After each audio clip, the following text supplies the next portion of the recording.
I just wanted to show y'all, we have a electrical entrance to a home that's called a weatherhead.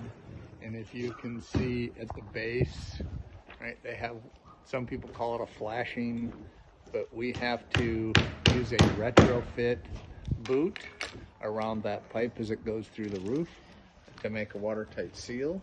So we are actually using a retrofit flashing, right? Some people simply call this an omega, right?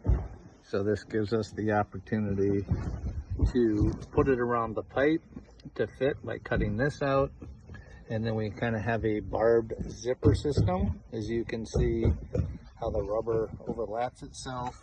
And then we use these attached clips that will create a bond very tight around here, making it watertight for a very long time. I'll show you later. Again, check us out at sunbeltroof.com, TikTok, Instagram, Facebook, and LinkedIn.